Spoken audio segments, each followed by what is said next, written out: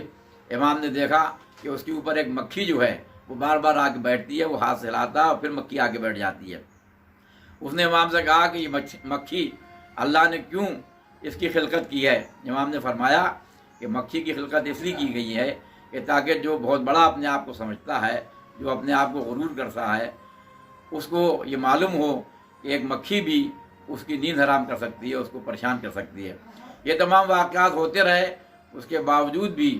ادھر آپ کی عمر جب عیسوی کے حساب سے 63 سال کے قریب اور ہجری کے حساب سے 65 سال کی ہوئی تو 139 ہجری میں آخر میں جب سامرا میں بھی اس نے قید کیا تب بھی اس نے چھوڑ دیا۔ جب 139 ہجری کا شوال کا مہینہ آیا، رمضان مبارک کا مہینہ ختم ہوا، اور اس کو یہ فکر ہوئی کہ اگر اب بھی یہ موجود رہے تو میں علم کے معاملے میں، فقہ کے معاملے میں، تمام بات کے معاملے میں بالکل کمزور سمجھا جاؤں گا، لہذا اس نے اس وقت کا جو گورنر مدینہ کا تھا اس کو حکم صادر کیا کہ امام کو شہید کر دیا جائے۔ اس وقت مدینہ کا گورنر محمد بن سلمان تھا، اس نے امام کو زہر دے کر شہید کر دیا گیا۔ 15 شوال 139 ہجری 765 عیسوی، اور آج ہی کا دن یعنی سوموار کا دن تھا جس دن امام کو شہید کیا گیا۔ امام مدینہ میں شہید ہوئے۔ امام کو جنت البقیع میں دفن کیا گیا۔ جب دفن کیا گیا تو لوگوں نے محسوس کیا کہ امام یہاں پر دفن ہو رہے ہیں، لیکن امام کے جد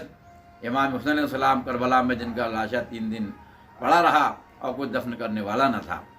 امام سید سجاد پہلے وہ تھے جن کے دفن میں تمام لوگ شرکت کیے تھے۔ امام جعفر علیہ السلام نے بھی جنت البقیع میں دفن ہونے کے بعد اپنے آپ کا لوہا آج بھی منوا رکھا ہے اور بتا دیا لوگوں کو، دیکھو ہم مرنے کے بعد میں بھی زندہ ہیں۔ جو رسول نے کہا تھا کہ ہمارا نائب سچا ہوگا تو وہ سچے ہیں، آج بھی ان کی بتائی ہوئی باتیں سچی ہیں۔ امام جعفر السلام نے جہاں پر یونیورسٹی بنائی تھی، میں خود جب مدینہ منورہ گیا تو میں نے جا کے دیکھا کہ جس جگہ پر عالی شان یونیورسٹی بنائی گئی تھی، وہاں پر موجودہ حکومت نے گندگی پھیلا رکھی ہے، نالے وہاں پر ملتے ہیں تاکہ وہاں مقام نہ رہے، لیکن جتنے زائرین جاتے ہیں سب کو پتہ ہے کہ وہ جگہ ہے جہاں کی یونیورسٹی بنی تھی۔ انشاءاللہ جلد امام کو ظہور ہوگا اور دوبارہ سے وہاں پر پوری یونیورسٹی بنائی جائے گی۔ دوسری بات، امام جعفر صادق علیہ السلام کی دوربینی کی۔ آپ علم جفر میں بھی مہارت رکھتے تھے، علم نجوم میں مہارت رکھتے تھے، اور آپ تمام جتنے بھی دینی اور دنیاوی علوم تھے سب کے اوپر آپ پوری طریقے سے آپ کا اثر تھا۔ یوں تو سبھی اماموں کا تھا، لیکن آپ نے ان اثرات کو ظاہر بھی کیا، علم جفر کو لوگوں کو بتایا۔ لہذا جو بہت ہی مشہور واقعہ ہے وہ یہ ہے کہ جب امام کی شہادت ہو گئی، اس کے بعد منصور دوانقی نے کہا کہ چھٹے امام جعفر صادق علیہ السلام کی شہادت ہو گئی ہے، ان کو زہر سے میں نے شہید کرا دیا ہے، میں چاہتا ہوں کہ اب ان کا کوئی وارث نہ بچے۔ لہذا محمد بن سلمان جو گورنر تھا مدینہ کا، اس سے کہا کہ تم جا کے وہاں پر تعزیت پیش کرو، کنڈولینس کرو،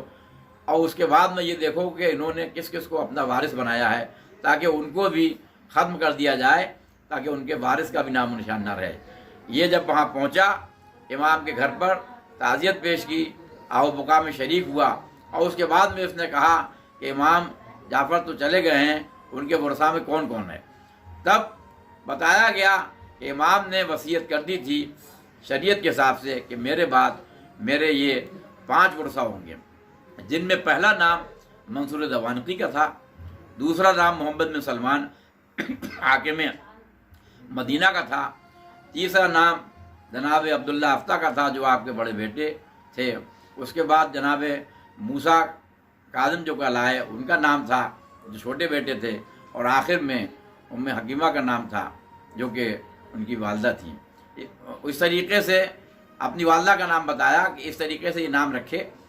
اب ان ناموں کو جب اس نے دیکھا تو اس نے منصور کو کہا کہ بھیجا کہ پہلا نام تو ورثہ میں آپ کا ہے، دوسرا میرا ہے، آپ کے خود مطابق ان کو ختم کرنا ہے تو عزت میں پہلے آپ آئیں گے، بعد کو میں آؤں گا، اس کے بعد عبداللہ افتہ آئیں گے، پھر موسیٰ بن جعفر آئیں گے، اور اس کے بعد میں غربہ آئیں گے۔ اس طریقے سے آپ نے دیکھا کہ امام کی دوربینی اتنی زبردست تھی کہ شہادت کے بعد بھی آپ نے اپنے خاندان والوں کے لیے ایسی حکمت عملی تلاش کی کہ منصور دوانقی جس کو سن کر حیرت میں پڑ گیا اور کہنے لگا کہ چھوڑو، اب یہ حساب سے بھی ہو، یہ اپنے آپ ان کا حساب چلتا رہے گا۔ اس طریقے سے آج 1291 سال امام کی شہادت کو ہو گئے، اور اتنی شہادت کے بعد میں آج بھی امام کے نام کے اوپر فقہ جعفریہ زندہ ہے، اور اہل سنت کے جتنے فرقے ہیں وہ بھی ان سے منسوب ہے۔ جب تک دنیا رہے گی، جب تک قیامت آئے گی، اور اس کے بعد جب تک بھی یہ کائنات رہے گی، امام کا نام روشن رہے گا۔ اور ہم یہ چاہتے ہیں کہ امام نے جو تعلیمات دی ہے آج ہم ان کے بتائے راستے پہ چلیں، ان کی سیرت پہ عمل کریں، جن پریشانیوں میں رہ کے انہوں نے ہم تک دین پہنچایا ہے، ہماری ذمہ داری ہے کہ ان کو عمل کریں اور دنیا کو یہ بتائیں کہ ہم وہ ہیں کہ جو امام کے ماننے والے ہیں، امام کے چاہنے والے ہیں، اور ہمارے عمل سے ہمارے امام زمانہ خوش ہوں۔ اور آج کے دن ہماری اللہ کی بارگاہ میں چھٹے امام کی ذریعے سے توسل سے یہ دعا ہے کہ امام زمانہ اور ہمارے تمام ائمہ طاہرین کے صدقے میں یہ جو بیماری سامنے آئی ہوئی ہے اس سے ہمیں نجات ملے، ہمارے ملک میں امن و امان قائم رہے، شیعان حیدر کر رہا جہاں جہاں بھی ہوں حفظ و امان میں رہیں۔ وآخر دعوانا الحمدللہ۔